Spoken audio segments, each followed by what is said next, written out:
Okay, Okay, great. Oh my God. Are we doing it? We're doing this. Guys, you don't know this, but Janie, we're doing some like studio magic. Janie is currently sitting on a pillow like she's a little genie. My feet don't touch the ground. I literally am hovering. I'm so used to giant 12-foot tall Matt Palmer sitting next to me, but now I feel like you're a big, so big tall. Jolly green giant. I look next up to you in more ways than one. Thank you Yeah. so much, People guys. Guys, this is gonna be so much People fun. aren't ready for our toxic dynamic. I know. we are diabolical together, Yes. guys. You all think that Matt Palmer and Janie are nuts together? You don't even know. No. Because it's special when we get It's together. special. Get ready for 2 Gay Mats starring Janie Stolar And Matt Steele Steele. again. Matt Steele. You know Matt it's Steele, me. you You know know it's Matt me. Steele. You know me. Yeah, get ready for it. Get ready.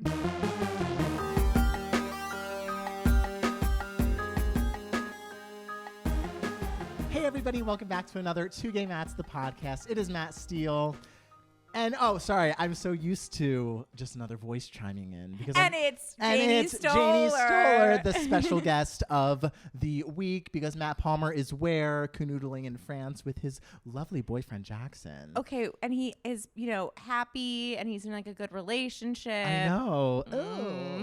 So anyway, thank you so much for having me. Let's talk some shit about that while Matt Palmer's not here. But no, Janie, as you all know, you've seen Janie a trillion times if you've listened to the podcast or watched the YouTube channel. Janie has been a guest several times. I'm honored to be here. You are like... First of all, to clear the air, we're very happy for Matt Palmer. Yes, we do love Matt Palmer. And he is our amour, as they would say is our in amour. France. And I think what's really exciting for me is this fandom has allowed me to infiltrate and be part, but they haven't seen this dynamic They yet. have not seen this dynamic because it's always Matt Palmer and Janie, because Matt Palmer and Janie were friends first. I am friends with Janie through Matt Palmer. Right. And so how long have you known Matt Palmer? I think 15 years now. Yeah. Something like that. A little more. And I met you, but a mere 12 years ago, right. I would say. Right. And so it's a very different thing. And the people have never seen just us together. They've seen us with Matt Palmer. They've seen you and Matt Palmer. Yeah. And now it's this. It's like a bottle episode. It really kind of is. I love it. I love it. Look at you, TV writer. Look at me, TV sitting on a booster seat. So, Janie, I guess we will ask you,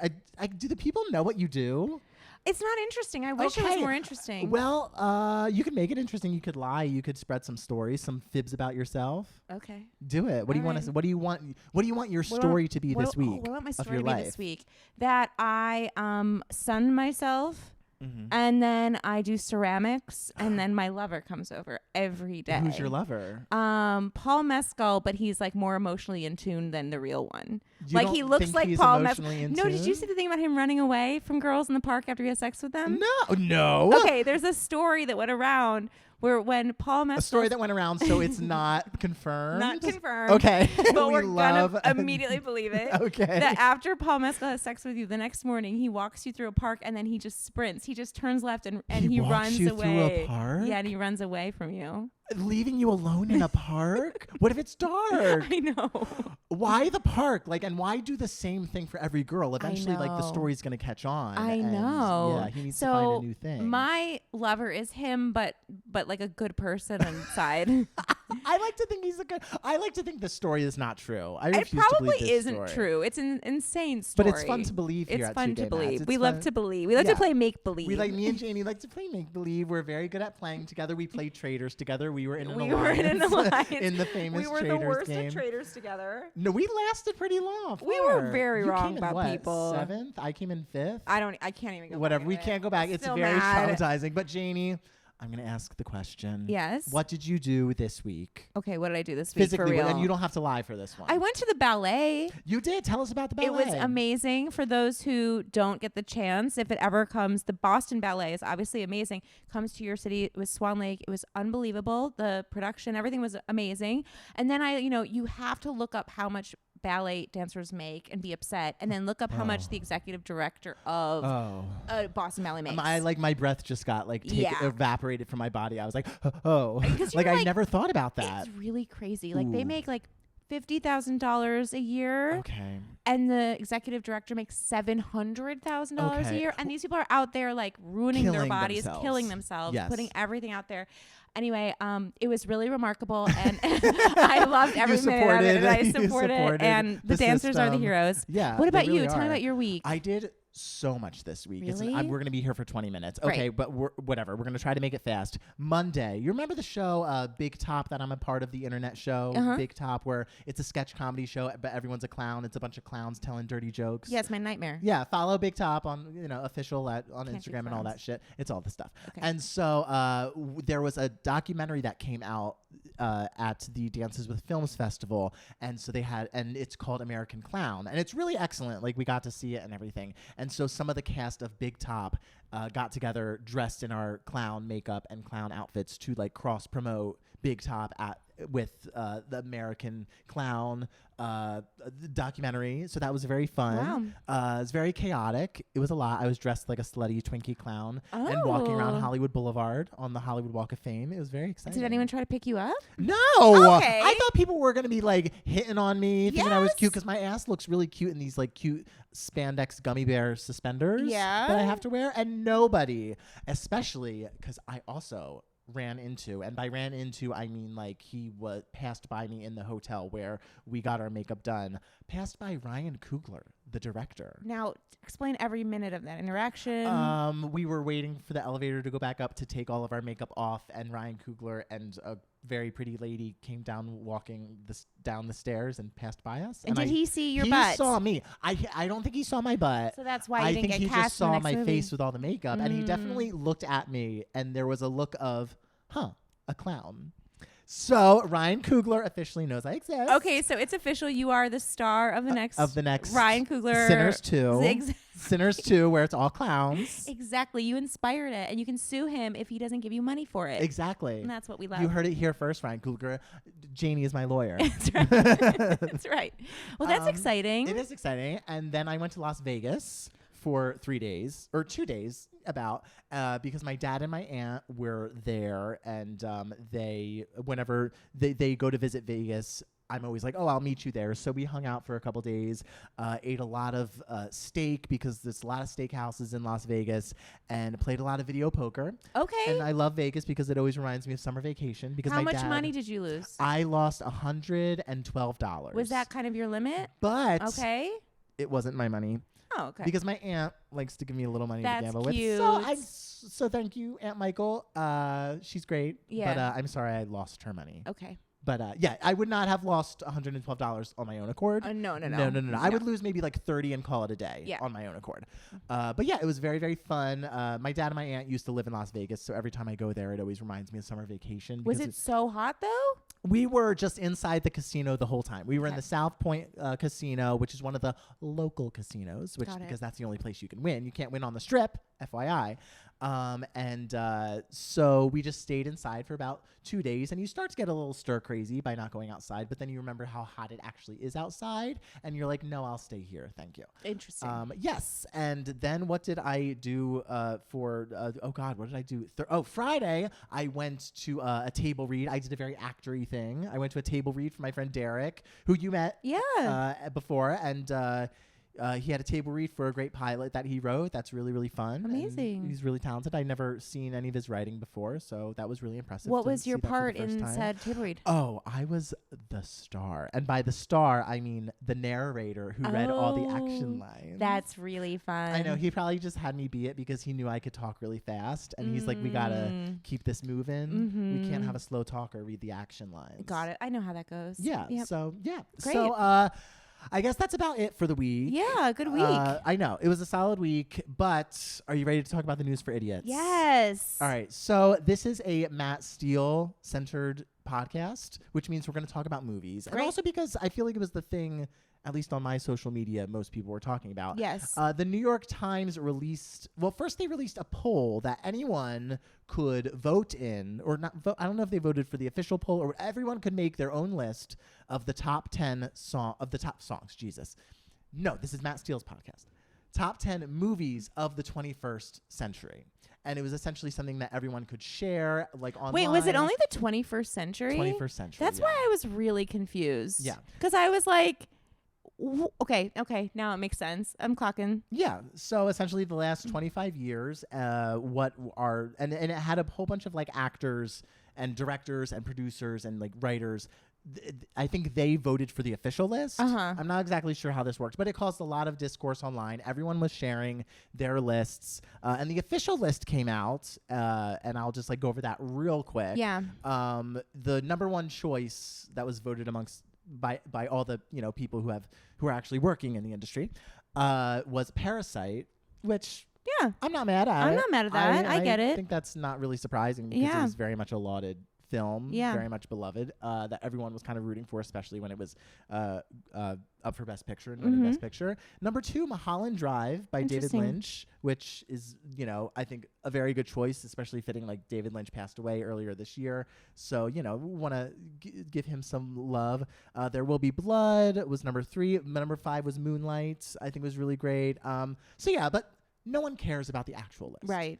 Because what New York Times was trying to do was essentially like, hey, let's get as many people to subscribe to us as we can. Because it was behind the paywall. It wasn't behind a paywall. You had to just like subscribe to like the free something.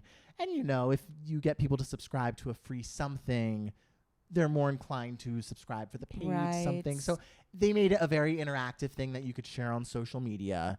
And everyone was sharing their top 10 lists. So I asked Janie to come in with her top 10 list. Yes. Did you? I misunderstood the assignment. Oh, no. So, but I still have mine. Okay, go also, for it. I have to say, you really realize in these moments that popular and favorite are different from best. Yeah. Because best is like probably some film we've never seen. Sure. Where they did some technique that changed the industry. Some subtle nuance. And we're not here for subtle nuance. That got no distribution. Hondo P. And, support those films. We love indie filmmakers. I guess I am one. Yeah, you are one. Okay, Devos is on my list. Devos is obviously on your list. Devos number 1. Thank you. My favorite film. That surprisingly did not make the New York Times top 100. Question, did Barbie make that list? I don't think it did. I don't think I saw it. No. In my mind, I do think it's one of the best of the last 25 years. What do you think? I see my top 10 of the last 25 years. You don't think?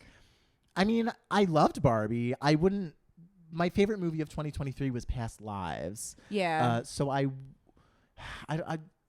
don't know if it would make top 10. All right, fair. Babe. Fair. Top right. 10 is a lot. All right. Okay. All right. So just give me what movies Worst Person in the World. Have you seen that movie? Yes, I saw it. It's great. I love that movie. It's fantastic. It's one of mine. I also have. I think that might have made the list. Yeah, I did see on the list. Okay. I'm gonna put Coco and Inside Out. Fabulous choice. I love those movies. I've never seen Inside Out, but Coco I think you would love it. Coco's devastating. I cried just thinking about Coco. I would also put, so the 7 Up series. It's kind of a cheat to put this on. What? In 1964, Wait, there's what? a British documentarian named Michael Apted who just passed. And every 7 years, he revisits the same British people. Like they were 7 and then they were 14 and they're 21. And it got up to like 63 so far. Okay. So every 7 years you see these same people. So 63 Up is on my list. Okay. There's like a There's a documentary every 7 years. Yes, I love documentaries. Janie, love documentaries. Okay. I didn't know this about you. I would also put similarly Boyhood. Okay. Because I didn't know you were a Boyhood stan. When I started doing this, I realized I love movies about the relentless passage of time. Okay, we have a theme. What does that say about you? I know, right? The other theme is like Worst Person in the World or Past Lives is like decision points, that kind of thing. I'm like looking back and always thinking like, I don't know. I don't know. There is no real. There is no real. There is no real. There is no true answer. And I would say anything like, let's see. Yeah, I feel like the other things I would say is just anything Christopher Guest made or whatever. Best in Show made it on the list. I think Best in Show is one of the best. So would you say Best in Show is his best? I would think Waiting for Guffman is his best. I was surprised it wasn't Waiting for Guffman. Yeah, I feel like that one's just like a total watershed moment for that kind of comedy. Yeah. What's on your list? Very controversial take. I was like, I'm going to do what everyone else is doing and make my list. And it's like whenever I go to take a Myers-Briggs personality test, I always answer one question and then I'm just like, why am I doing this? That's What's your the personality point of type. this? That's the answer. I get because I'm always just like, why am I looking for? Because once you make your top 10 list, it becomes official. You put it online for everyone to dissect, and it becomes your entity. Like it represents you, right? And that you're stuck with that forever. You're seeing beyond the matrix. Yeah, yeah. And so I was just like, no, I am not going to partake Yeah. in this in a serious way because like I know who I am. I know what I love. Why should I narrow it down to top 10? For you people. Yeah, for who? And so it's like why should I stress about this when in all actuality it doesn't even necessarily matter. No, it doesn't. You know, like everyone just kind of is just like, I need to put this thing about me that represents me. Well, out do you there. have a Letterboxd? I don't. Because that also is interesting, like how much people identify with their favorite movies. Yeah. And I didn't realize that was till Letterboxd It's like existed. It was a huge thing. Yeah. And I'm just like, I'm not going to add that added stress to my life. I already have a podcast. Yeah. I have to walk down red carpets dressed like a can't clown. be stressed with naming 10 movies. Yes, because I can barely give you like my one favorite film per year. That's Like, true. it's That's hard true. enough to narrow it down to top 25 of the I 21st do think a great century. thing about your taste is that it's not like I have a hot take and it's like this extreme thing. You do understand the nuance of like filmmaking and art and the things you love. Oh, thank you. I really believe that. But do you want to see what I just chaotically put as my list I do. to put online Please. to be like, fuck the system. Yeah, fuck the system. It was a very troll list, but also very genuine because I do believe that these are 4 of the best films of the 21st century. I only put 4, and they're the only 4 that any list needs. Great. It is High School Musical, Oh, yeah. High School Musical 2, Okay. High School Musical 3, Right. And no. Babylon. Obviously, it's the top 4 movies of the fucking 21st century. Wait a minute. Okay, wait a minute. Yeah. Babylon. You know how much I am obsessed I don't think with I Babylon. did know that. I talk about it on the podcast every week. Jane. Really? Oh, Babylon, I think, is the greatest. Well, I will say Babylon is my favorite movie of the 2020s so far. We need to have a night where we just watch all the High School Musicals and then Babylon. Babylon.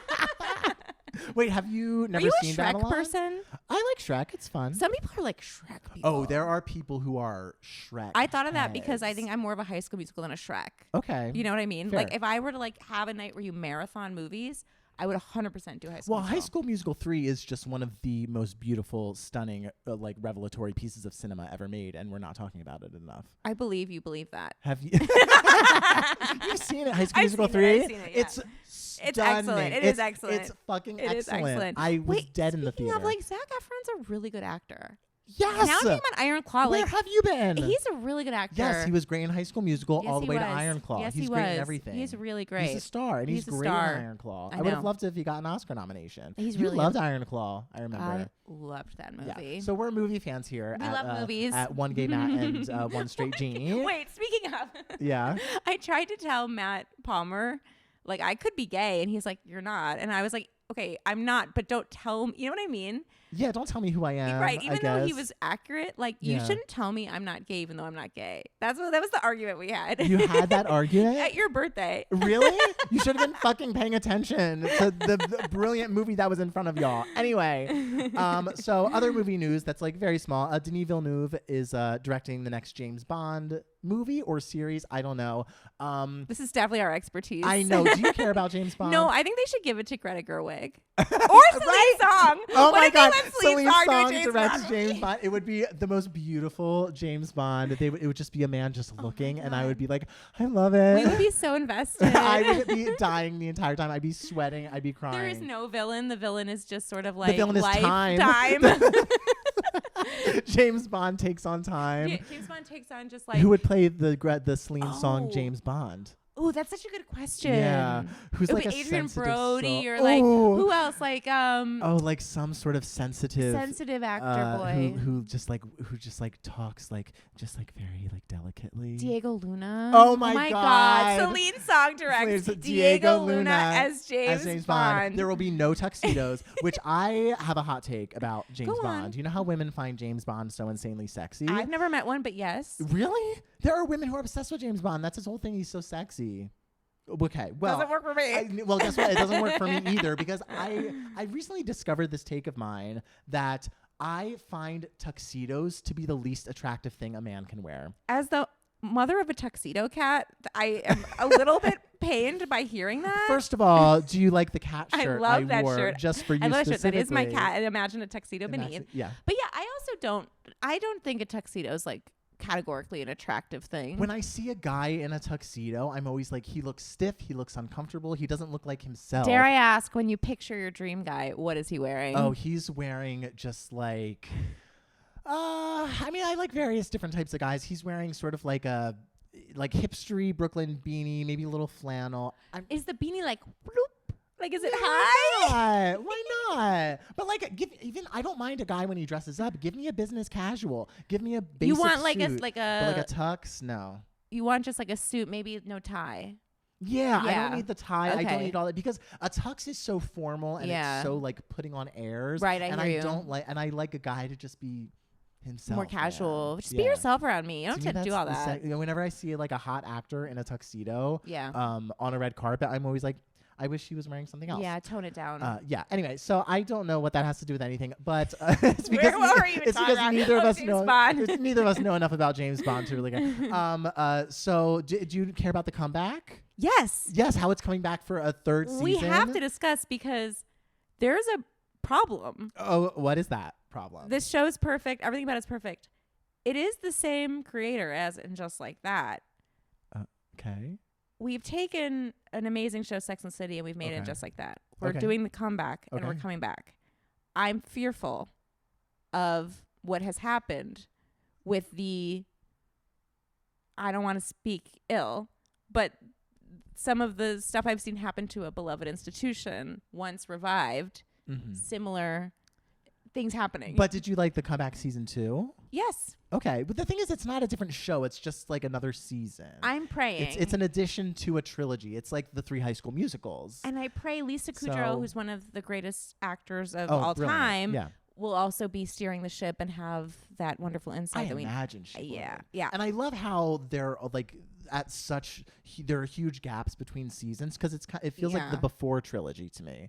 Like Yes, before yes. like sunrise, before sunset, before, and it's like all very It's different so parts true. of a person's life. And similar pacing and sort And of yeah. This is going to be show ran by Celine Song. Yes. We should have Everything by Celine Song. We should have this podcast. It should have been directed by Celine Song. Oh my God, can you We should imagine? just be sort of talking to each other Like like this this. in very Yes. simple but direct ways that Yes. are very that's very earnest. And I'll tell you that I make $80,000 a year. And I'll be like, wow, you don't look like it. And she's like, yeah, it's because I'm an entire act. I'm like a man in a tuxedo, a fraud. And I'll be like, well, I don't know who I'm going to pick, but you kind of do know who I'm going to pick the whole time. That's okay. You don't need that tension in every don't- movie. Hey. Hey. As long as you got the beautiful words being said, right. I was down. Yo, Beautiful when we apartment. saw Materialists, the movie ended and Janie was next to me and I was like crying and Janie just goes, oh my God.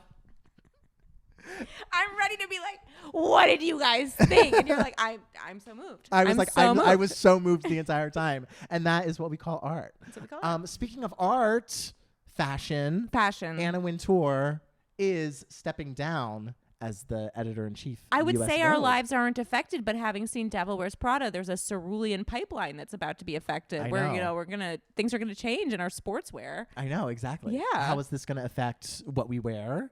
How is this going to affect men in tuxedos? See, I didn't know till I saw TikTok last night that like before her, Vogue was just faces. The cover of Vogue would be a face, and she's the one who made it the fashion.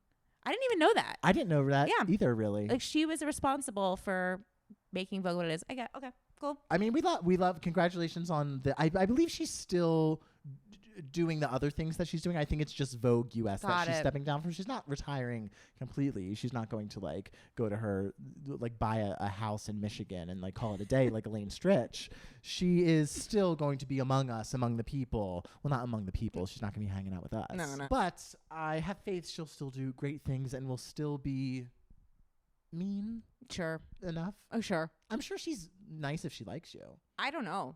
She might not be. I feel like she'd like us. I mean, she won't like what I say about tuxedos. But That's true. I feel like, I mean, didn't someone see her smile once? Like that happened once, and people talked about it. who is that someone? I don't know.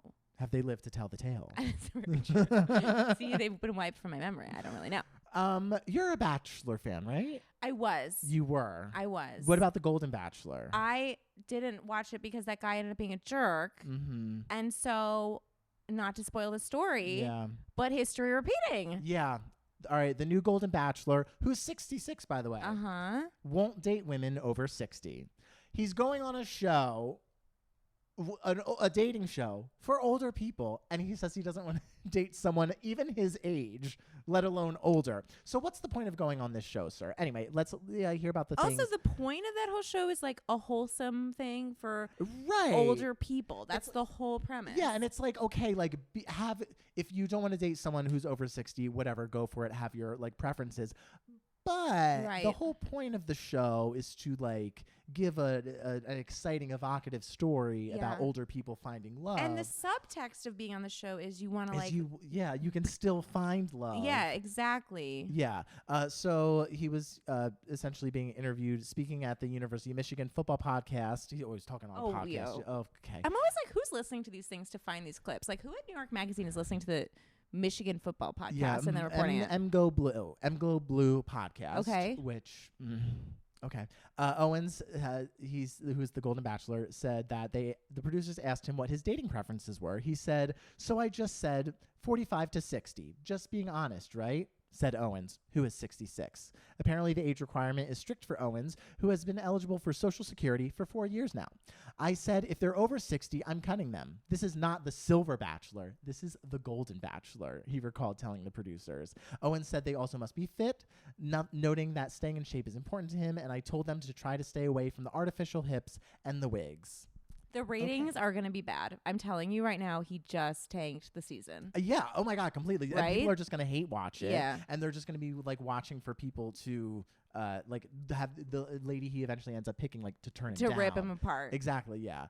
Yeah. So I guess I'm wishing him the best in his journey. I'm sorry for all the women who signed up for this season. Who wasted their time. I know. Who thought like, I'm going to find this like a hot like a guy who's like good, because of course ABC is going to pick the best guy that they can find. Yeah. But that didn't happen to be the case. To music, which is, it's coming late in the podcast for a 2 Gay Mats episode. So Benson Boone's new album came out, premiering with a Pitchfork rating of, I believe, 3.7 or something, which is quite low. And so it's like, oh, why is this not super successful? He's kind of on top of the world right now. He's like the next big thing. And then more came out about the article, and it said that it was written in 17 days.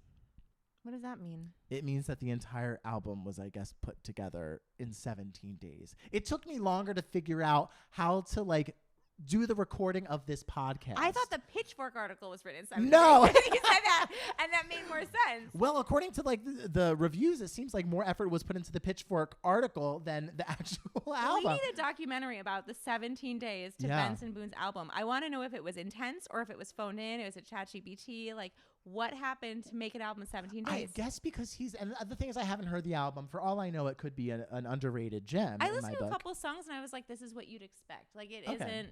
I think I only know his one song that like everyone and his knows. numerous flips. That's what you know. And the numerous flips. I pray for him every day, because one day those knees are they're not gonna they're gonna pop, or he's not going to land a flip. Right. Like it's like you set yourself up for. You need to find a new shtick, dude. I mean, and the thing is, he can sing really well. He's a very talented singer. So just sing the songs and maybe trot out enthusiastically. Or put down some mats. Put down some mats, or maybe like just like a forward roll, or forward roll, a cartwheel. Oh man, I would or love a a cartwheel. round off. Would love to see him in a round Yes, off. round offs were always a little lame to me. Really? Yeah, because like as a kid, I could do a cartwheel so easily, and the kids who were like, I can do a round off. It's like, could you why ever can't do a just backflip? No, me neither. That was never like always attempted. just something that really like bothered me. I know like if I stayed with gymnastics, because I took gymnastics from like 3 to 5. Yeah, I was really good. I could see it. You're very nimble. You're flexible. Yeah, everyone always choreographers often like look when I was auditioning for musical theater. They would look at me and go. They would always ask me, "Can you tumble? Can you tumble?" And I would always be like, "No," because apparently I have the body of someone who can tumble. Like, hey, it's never too late. Nimble. I think it's too late. Okay, I think it might be too late. late. It might be too late. So yeah, I think maybe if we gave it more than 17 days, we could have had a better. Was album, it like he got really popular and they're like, we need to put something out right now. Is that what it was? I you would think? imagine that's what it is. But like, you don't have to do that. Take your time. Take your time. Rihanna's been waiting 10 years. That's right. Get out of here. Yeah, it's literally a decade between seasons of the comeback. That's right. So good things take time. Benson, good things take time. Lorde. The vinyl version of her new album Virgin came out, and apparently one of the inserts of the vinyl is a picture of her bare vagina.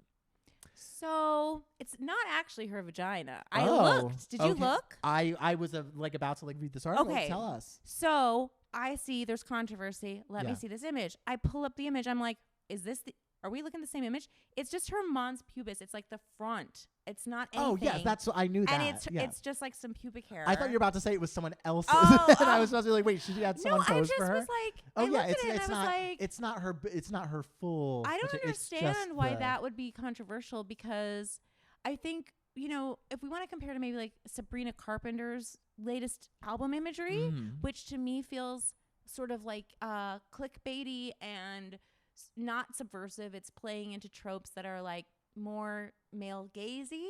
This just felt like, this is just like kind of anatomical. Like sure. It didn't feel that crazy to me. Am I wrong? I don't think you're wrong. I don't think it's that. If it was full out, hey, right. here we go, then it would have been. Remember the Solar Power album where her crack was? Where she sort of teased it, and it's like there's a ray of light where you would see said I thought that was fine. Yeah, it's like subtle and playful and everything. Yeah. And I knew that this one was just the front area of it. The thing is, guys, I'm speaking on behalf of a person who does not have a vagina. Guys, when they think vagina, they also think that front part as well. Oh, interesting. I think that's our to me. mind That's just skin. That. Yeah. And then other thing, I was like, oh, that just looks uncomfortable, because the image, she has pubic hair next to a zipper, and I was like, oh, yeah.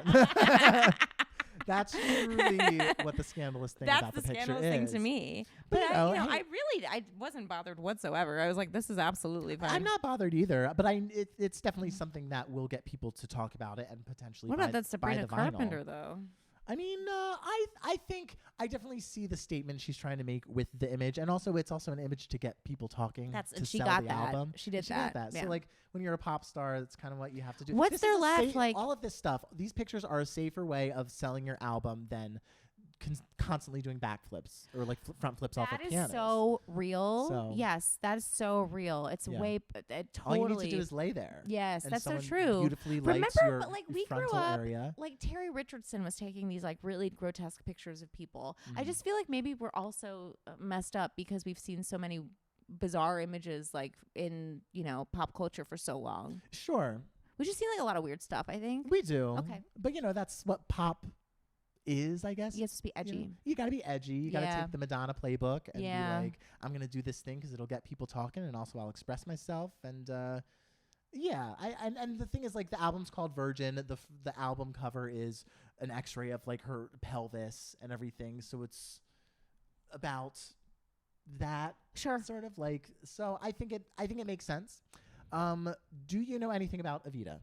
No, you have to tell me about this one. Well, I know Evita. I know it, and I've seen the movie and everything. This production. I know the soundtrack. Now you have to tell me what the controversy is. Okay, so West End revival, Evita, starring Rachel Zegler. We love, and it's directed by Jamie Lloyd, who directed Sunset Boulevard on Broadway, the revival and everything.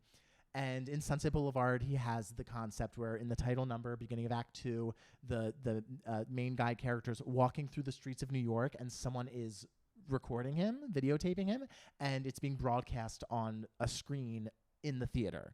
And then he enters the theater in real time and everything, and it's very cool. It's very exciting and everything.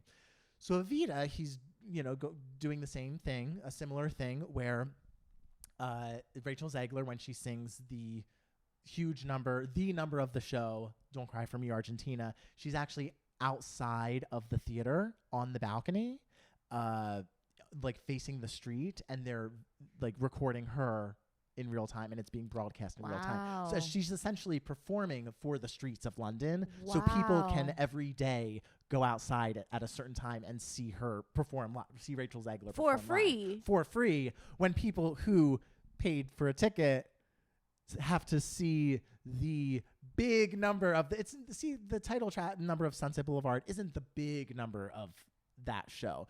Don't Cry for Me Argentina is the song you go to see. And so and so the fact that people who like bought a ticket are only seeing like a projected version of it is very interesting, and it's very controversial. Wow. So how would you feel if you were an audience member? Okay, that's absolutely fascinating because, yeah, you're right. If it was the non-main song, sure. Mm-hmm. But yeah, I'd be pissed. Would you be? Yeah. If it was another number, I'd be like, whatever. But right. Don't Cry for Me Argentina, That's huge what you vocal come moment. for. That's what you go for. Yeah. So I find that very interesting. However, I find it a brilliant marketing It's move brilliant. because there's free marketing for the show, But then you're getting every day on the streets of London. What you're getting for free is the thing you'd pay for, though. Exactly. So you should market with the thing you're not paying for. Isn't you that know, insane? that's really insane. So like, I don't know how to feel about it. I get that. That's really interesting. Yeah. Wow. I mean, yeah, I don't think I can name another song from a musical off the top of my head. Evita, Rainbow High, Buenos Aires. You need to know the score of Evita. Okay, girl. I'll If you're going to do be on my- the next Two Gay Mats, Just Matt Steele I'm getting podcast. cut? Yes. I get cut mid-pod? Please. Oh, my God. Okay, I'll do my please. homework. And the final story, which is we love because it's very low stakes and very amusing, and also the person it happened to is very funny about it. Leanne Rimes, country singer, was performing on stage, and apparently she has like a bridge in her teeth, like her front teeth is a bridge, and mid song the teeth fell out, and then later she had to put them back in. And then later in the concert, she said, "Oh, guys, if my teeth fly out, can you please return them to me?" That's It's a very good hilarious. sense of humor about everything. She's been posting about it. And so, Janie, I just want to know, as someone who I've seen a mishap happen to you live on stage once before. Once or twice. Once or twice. Or 3 times or 4 You times. know, one time, Janie Stolar was performing. Did you just in bring a me here to venue. humiliate No, me? I'm kidding, just saying, I'm kidding. you know something about like when things go wrong mid-performance. Janie was performing a stand-up moment Yeah. in a very small theater. And Janie, we were all sitting front row, and she was announced. And next to the stage, Janie Stolar. And when I tell you, Janie leapt from her chair with such gusto, the enthusiasm that she was putting forth into this theater. Like The show needed it. The The show show- was low energy. I was trying to bring it. And I was you- and Benson you Booning brought it. I was motherfucker. Benson You Booning brought it. motherfucker. And Janie, she was 2 centimeters away from the stage. But yet, Janie still, in this moment, tripped over the stage when she leapt up to go onto the stage and fell flat on her face. In front of everyone. I fell on a stage. A few months earlier, I was performing an amazing rendition of Cool for the Summer at karaoke in front of a large crowd. I You had do the love crowd. performing a demi. And someone had the mic cord, and I tripped over it in front of everyone. Wow. It's just sort of just every week, every month. But yeah, Yeah. what you witnessed was historic because Yeah. it was me running and then tripping onto the Yeah. stage. And then your act became solely about you all I just saw went, me did you fall. guys see right? me fall? Wasn't it like your first time doing it in LA? Doing Yes, stand-up in LA that's too? why I was You like were making anxious and your- energetic. you were I was making my your- LA your debut. LA debut. And that's right. So I tripped on the stage, and then I just went, "Did you guys just see me fall?" And I It's just like- sort of couldn't it's move like- past it. Yes, we all saw it because it's a very small theater. And that was really the high point of my comedy career, Yeah. and now here we So I'm are. just saying, you and Leanne Rimes have something in common, and you also were very cool about it. You didn't. You have Yeah. to dress it. Do you have any false teeth at risk of falling out? No, I don't. I don't either. I went on a date once, a first date with a guy, and he we were talking and we got something to eat or maybe it was a drink, I forget. He took his full bridge, like Nice. all 8 front out, Nice. and I'm talking to a jack-o'-lantern, and I'm like, I don't understand why you didn't pick a date of just like going for a walk, Mhm. because now I'm like First literally- date is a first date. lot. and I was just like, wow. Was he like cute? Was he real cute? He was like cute-ish before. Okay. But when that happened, I mean, maybe I'm rude, but it was, I think, a point of no return for me. Because I Really? could see like the back of his throat and everything, and it just started Interesting. smiling, and he had, like, he wasn't, you know. See, you can only do that if you have like a real endearing personality. I don't even think that. See, I would see Big Brother Canada 7. There was a guy, the guy who ended up winning, Dane. Very attractive guy, like in general and everything. But he was, Canadian, played hockey. And in the first episode, where you have to show your personality, he was just like, oh yeah, and I play hockey. Oh, and hockey and he players. pulled out like his bridge, I guess, and like he had like several teeth missing. Uh-huh. And he was just such a charming personality that I was just like, you know what? Yeah, I get This that. makes him even hotter to me. I'm sure hockey players all have that, and they all have a sense of humor about it. And when you have a sense of humor about it, like Leanne Rimes, Or me I'm like, falling on the stage. Yeah. Yes, that's just how you got to roll. see guys in beanies, guys with missing teeth, but you not had guys with mishaps on tuxedos. stage? Not like devastating ones, like not like really, really bad ones. Really? You've never Yeah. been embarrassed after something? Oh, when I was the cat in the kindergarten play, Oh, I had a tail, and I was very proud of being the cat, like in general. sure. And I was very proud of my tail because it was very cute. And but I never turned my back to the audience because the blocking never allowed for it. Well, that's It was, wrong. it was kindergarten staging, and Sure. so it was just like The step director forward. didn't have the vision. No, it was Yeah. just like step forward, say your line, step back, sit back down. So I was like, no one's gonna see my tail if I don't turn around. I know how I'll get people to see this beautiful tail if I make it a character choice to constantly hold my tail and swing it. Love that character I voice. know. I was 5 years old and I was thinking of this shit. And so then during the second performance, the closing performance, I was swinging it too hard and I yanked the tail off. And I was just like, Did people in the audience clock this? I mean, my mom did, and she said it was the funniest fucking thing because she was just like, she was just like the look of shock on your face. Oh my God, there has to be a video of this. I know. And so then a teacher like went back on stage and like pinned it back on me. That's so She like cute. snuck back on and everything. But I remember being But you acted horrified. the shit out of it. You're like, Oh, if there's my one thing tail. I'm going to do, it's break a costume or body mic on stage. I have every single show I'm in, if I have a body mic, I guess I exert too much energy on Yeah. stage. The body mic will rip in. Like Wow. I've ripped wires before. If the body mic is like taped on my neck, I will jerk my head in such an aggressive way that the mic will rip or fall Wow. off or like pull out of its socket where it's You are hooked into. just like Felicia. From Big Brother 25. I absolutely am. Constantly breaking the mics. Falling into the Falling jacuzzi, into the the, jacuzzi. the second the backyard me opens. And you combined. Because I would 100% walk right into the jacuzzi and you would 100% break the microphone. The funniest two were her walking straight into the pool, and the second was when she was trying to get a sheet on a mattress and she somehow ended up like falling into the like crack of the bed. Yes. Yes. Yeah, guys, if you don't know about Felicia, Big Brother 25, you need to do She's your a research. legend. She's an a legend. icon. Yes. So I guess we'll leave it on that. Leave it on Leave it on that. Felicia. We truly went places I never thought we would go in this podcast, but that's what happens when you have a great podcast director like Celine Song Yes, leading thank us you, along. Celine Thank Song. you, Thank you, Song. Celine. And so right now we're going to take our break. We'll be back Amazing. later with more One Gay Matt, one Janie who's One straight, combined but don't Felicia. tell her. Don't tell me I'm straight. What? It's like your top 10 movies. Why do I have to tell you? Why should I have to tell you? We'll be back soon with one combined Felicia after these messages. Baby, are you on your pillow, darling? I'm on my pillow, Perched princess on and your the pillow pea. like a little princess. I put a pea under there to test if you were really a princess, and I you could seems like totally- you felt nothing. I could totally tell. No, I but- could. I feel that pee. But see, as you know, I'm not a fan of royalty. I like people who are less buttoned up. Oh, you then know? I didn't. I did feel didn't it. feel I anything. didn't. So that means that we should get married. Great. I love me a peasant girl. Well, are you going to be the one with health insurance? Because I. Girl. I'm on covered California. California. Okay. I have a game with my Canadian friends where they ask, like, it's fun for them. How much do you pay for blank, blank, blank?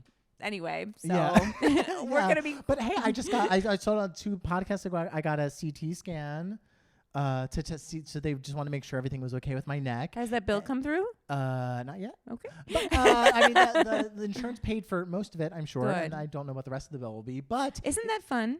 yeah, Yeah. just waiting to see what it's going to be. Yeah. But I'm excited because they were just like, yes, it is confirmed that it's just a little bit of arthritis. It is not cancer. Good. Yay. Thank you, ladies and gentlemen. So to celebrate the fact that I don't have cancer, all of you guys should leave a review on the 2 Gay Mats podcast. Give us 5 stars. We only accept 5 stars here at 2 Gay Mats. Also, don't forget your tickets if you live near New York or not even near New York to your live show. To the live show, to see us live in person. It's so good. As someone who went to the last one, you guys really put your whole Matussi in it. You went to the last two. Yes. You really give a show. It's really an amazing thing, and you get to meet the fans, and it's really awesome. Yeah, so definitely go. All of that information is in the info section. It's at the Caveat in New York City, August 30th. That's Labor Day weekend, and we will be doing a live podcast. And there's also, if you can't attend in person, there's also you can get a ticket to the live stream of that.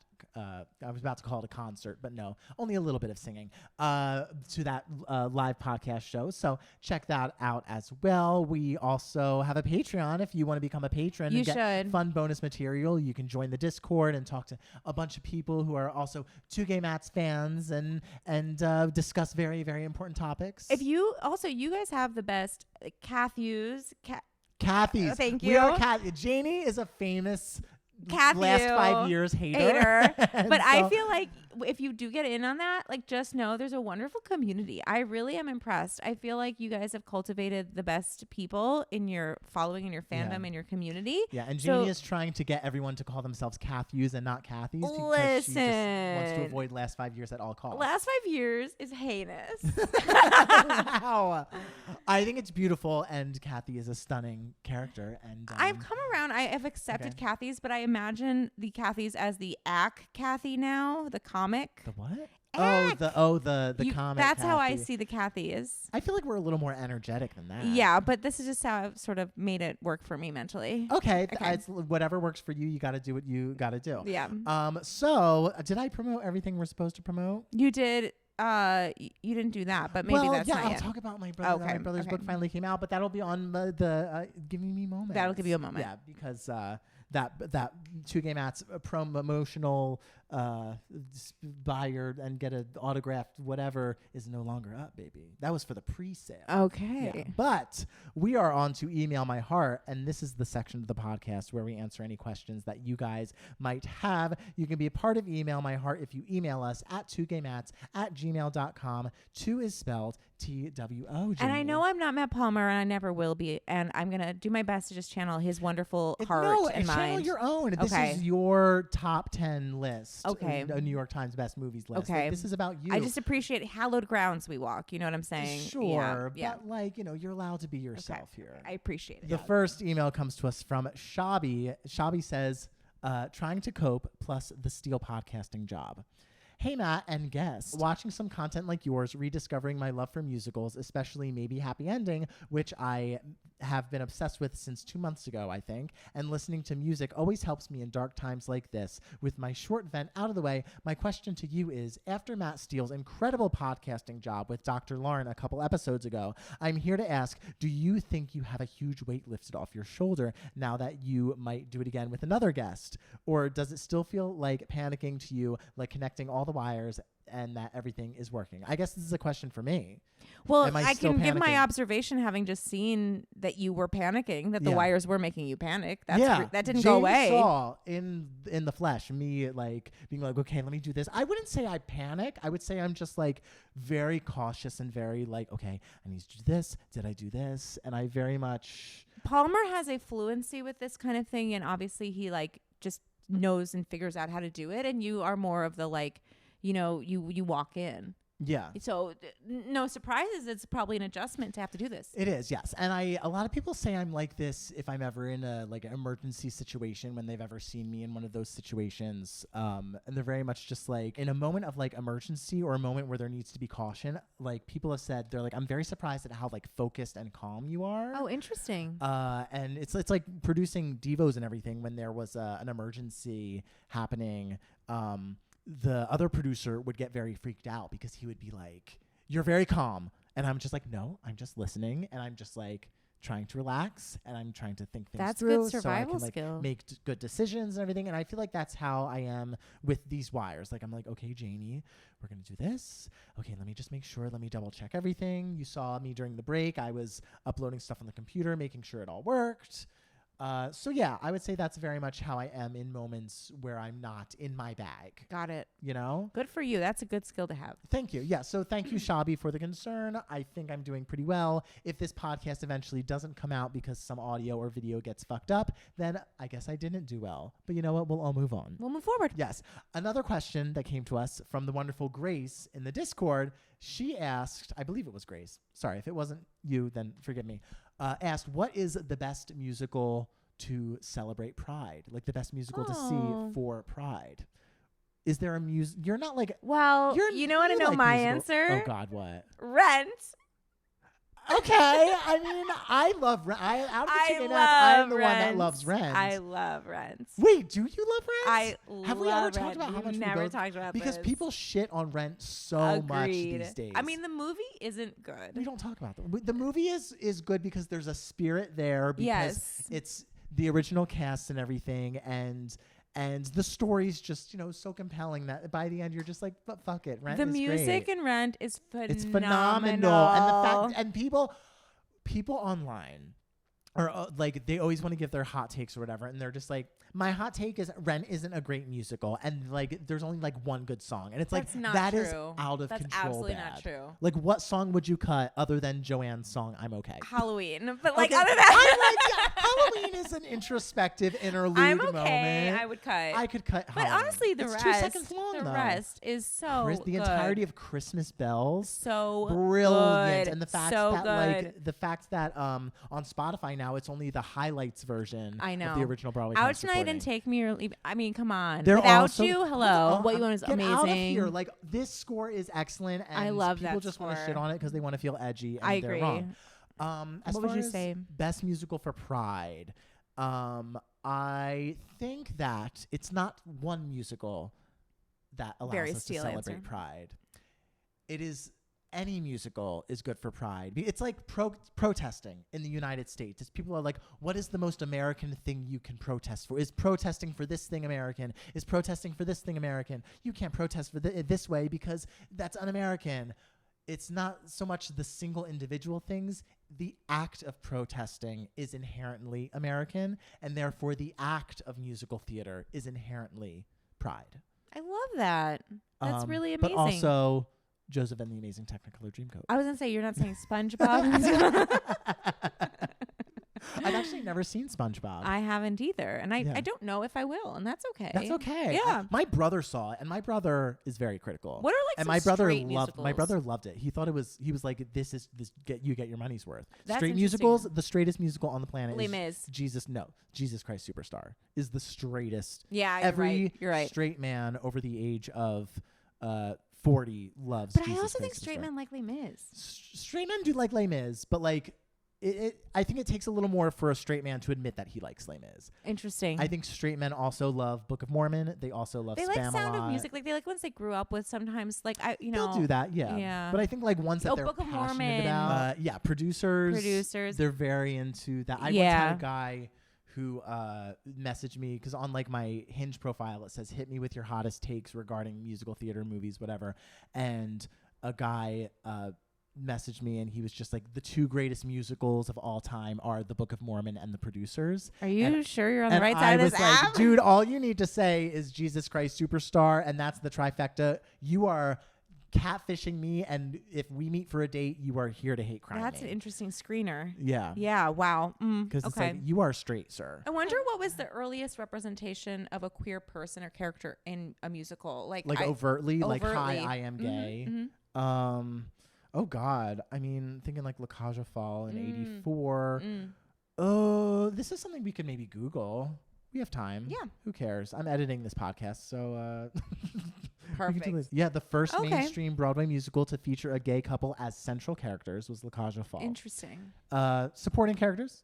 While La Cage aux Folles was the first to feature a gay couple as the central characters, the musical Coco, 1969, starring Katharine Hepburn, featured the first explicitly gay character on Broadway. I did not know that. Go Coco. You go Coco. Wait, Katharine Hepburn was in a musical? Oh, was she ever? She was in Coco, where she played Coco Chanel. It's a great Tony Awards performance called Always Mademoiselle. How have I missed this? It's great. It was choreographed by Michael Bennett. Did he direct it too? I'm not sure. I have to look this up. Oh, it's literally, there's the musical number is like 10 minutes long on the Tony Awards, and it's literally just women walking in red dresses. It's so fucking stunning. Oh my God, that's crazy. Yeah. Could she sing? Well, no. Okay. But the thing is, musical theater, the best musical theater performers are not necessarily the ones that can sing. Because back in the day, you didn't have body mics. So like it had to be people with more abrasive sounding voices. So musical theater performers were people, you know, like the Ethel Mermans of the world, Right. the Elaine Stritches of the world, the Carol Channings of the world. You know, it's people who really like who like their sound cut through a theater. Yeah. So you do not have 2 gay minutes to spout off at me. Do I you? don't. No, I do Okay. not. And I'm not going to do Travis tracks with you. Okay. Because I feel like you won't know some of the songs. Okay. Fair enough. Fair enough. I feel like your reaction to his reaction will not be as it won't be as personal to you as like a Matt Palmer reaction. Got it. Yeah, so yes. Travis tracks. We'll update you next week when Matt Palmer is back in the United States. Perfect. Hopefully he makes it back. I know it. Why would he come back though? True. But let's talk about the things that are making us happy. Yes. Janie, what is your giving me moments of this week? Okay, so like I'm gonna give you a depressing one per usual. Great, mine's depressing Oh, too. good. I was gonna say I should go first because mine's depressing. Fuck. I Okay. changed mine. No, do it. So there's this journalist named Bill Moyers who passed Okay. away this week, and he did Frontline, which is like these amazing documentaries PBS made that are free on YouTube. And one was called Two American Families, and it followed 2 families in Milwaukee, one white, one black, working class families from the 90s to 2024. And it's to the point earlier about the kind of like documentaries and movies I like about the passage of time. It shows what happens to these families on a personal level, but it also shows what happens, how bigger political changes genuinely don't impact their lives. Like it's more about business and like capitalism and how it affects their lives. So I found it really fascinating because sometimes we talk about politics, like presidential politics, and we don't really think about like the people who, I don't know, it just gave me a lot of empathy for people that you don't always hear from in the media. So it was a beautifully done documentary. Yeah, damn. Yeah, I really recommend it. It's called Two American Families. It'll bum you effing out. Great. Yeah. You know I love a depressing fucking thing. You know I'm all about that. In my top 10 list of the 21st century would absolutely be Dancer in the Dark. Oh my God. You've seen Dancer. Of Of course. course. Oh my God. My little high school heart couldn't take that movie. I had a friend. I showed my friend Dancer in the Dark. And at the end, she stormed out of my house. She didn't say anything and just stormed out of my house. She was so furious that I showed her this movie. Did you love The Hours? Oh, I love it. I had The Hours poster in my bedroom. I, as a child, would go. The Hours was like that would absolutely be in my list. Like number one of all time. Oh my, like, yes. Because it's so hard. Do you know The Hours in Chicago came out the same exact day? That's the gayest fact on the planet. That makes a lot of sense. I know. But anyway, so The Hours is very influential to me because the first movie I saw on my own accord with friends, meaning like I didn't have a parent take me or anything like that. It's like me and my friends wanted to see this movie. We took our own money and we saw this movie was Chicago. Me and my friend Eileen, and Katie. And so we were like, okay, this is what we're going to do. We're going to see movies together. The next weekend, the 3 of us were like, we're going to see The Hours because it looks so deep. And so we sat through The Hours, and at the end of The Hours, the 3 of us were in our chairs acting like the haughtiest little fucking bitches on the planet because we were just like, oh my God, that was so profound. And like we were just so obsessed with The Hours, and we were like, yeah, Chicago is so much fun and like brilliantly done and everything, but like this just touched me on a different level, as if like we could ever relate to anything happening in The Hours when we were in 9th grade. But we just like felt very sophisticated, of course. And so that movie to me is like the awakening of my movie snobness. Oh, interesting. I love that. I know. I would go to the website as a child just to like hear the music. It would give like a flash video when you enter the website before anything happened. It would like have like a flash video of like oh my God. a montage of like scenes and lines and the Philip Glass music playing. Yes. Yeah. Oh, I'm all about The Hours. Oh, I love The Hours. Good for us. Yes, good for us. We're cool. Depressing things, documentaries, but I love that idea for the documentary because it like shows how important it feels like. It shows how important like local politics is more so than like the broader 100%. Obviously like the culture of the country is very affected by that's the deeper thing. And also like obviously now, especially in LA, it's like it's very real. The presidential policies are very real, but that hasn't always been the case like prior to this administration. So it's because before we had administrations that actively wanted to see the country succeed, So, like the yeah, state of can California you believe succeed. it? Can you know, believe and it? now they're just, it's crazy. It's crazy what's happening. Anyway, On to your depressing please thing. vote in your local elections, ladies and gentlemen. We love you all.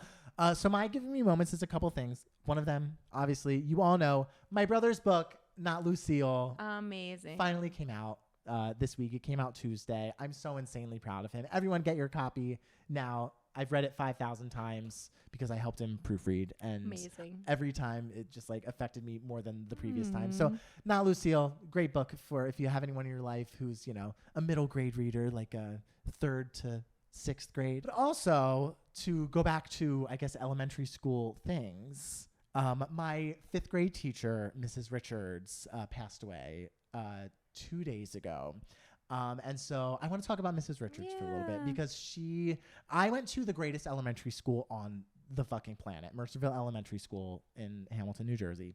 And it was such a great school because the community of the school, the community dynamic of the school was so incredible. And that is because we had such amazing administration and amazing teachers. And Mrs. Richards, when I was there in 5th grade, she was a teacher that had been there for a while. And so she was kind of like, that like seen as like one of the heads of like the teacher culture. Like she very much cultivated that atmosphere among the teachers and everything, and always made sure that everyone felt loved and appreciated in her class. And she was really brilliant at was like keeping the relationship going outside of elementary school. Like she would always like keep in touch with me.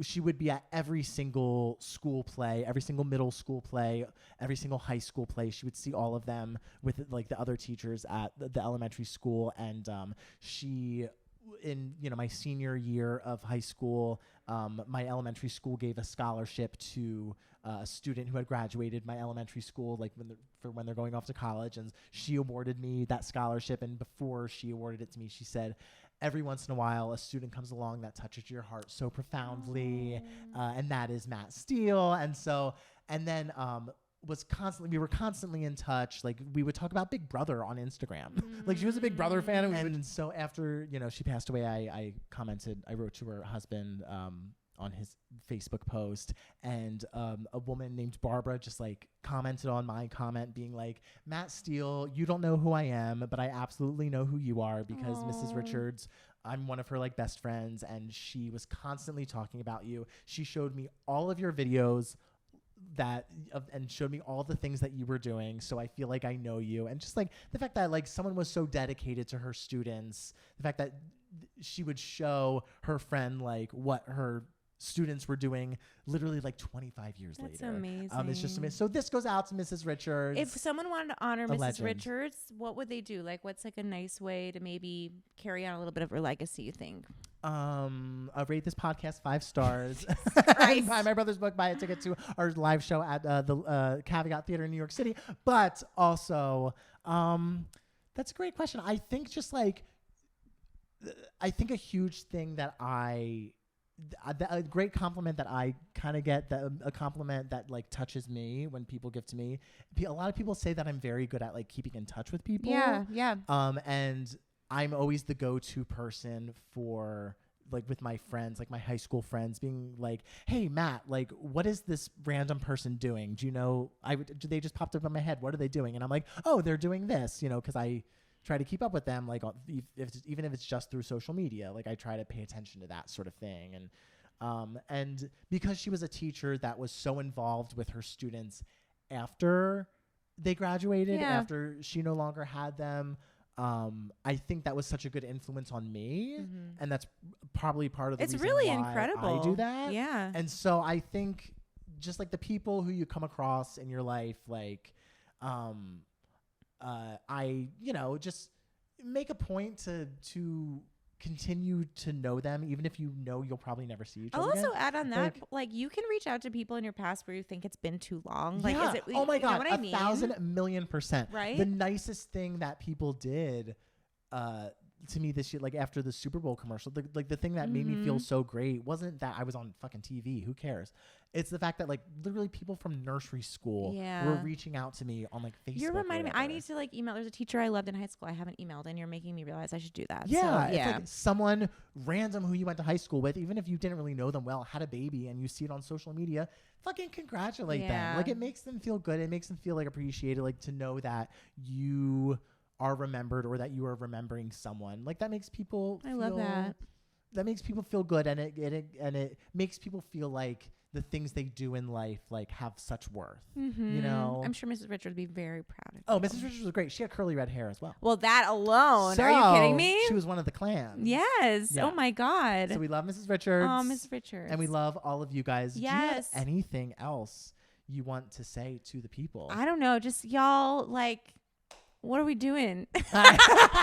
Let's talk about it. What are we doing? I appreciate anytime I get to enter this universe. It really makes me feel grateful. You guys are wonderful. Thank you for not shooing me away. I appreciate. The Cathys are a wonderful group. They really are. Even if you don't want to call them what they rightfully are.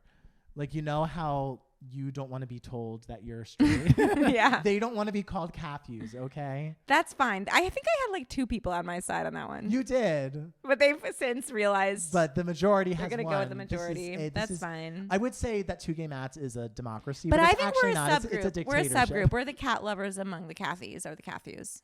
We, as in like you and the people who wanted to. Sure. And anyone who loves cats is a Cathy. You can be a Cathy. It can be additive. You can be a Cathy Yeah, and a Cathy. Not all Cathys are Cathys, but not all Cathys are exactly. Cathys. So we're the cat people among the Cathys or the Cathys. Okay. So that now now you have sex. Now you're gonna have a sex. Oh. Now you have a sectism. Now you're gonna have Lord schisms. I'm not having any. Guys, thank you, Janie. Thank you for showing having up. This was me. wonderful. Thank you really you. did me and Matt Palmer a favor. Of course, my we pleasure don't and want to honor. not give the people a podcast. Yes, for I you. appreciate it. Yeah, thank you so much for having me. Anytime, guys. Take care of yourselves and each other. That's Jerry Springer's line. Take care of yourselves and each other. He was on to something. Okay, listen to that advice. Adios. Bye.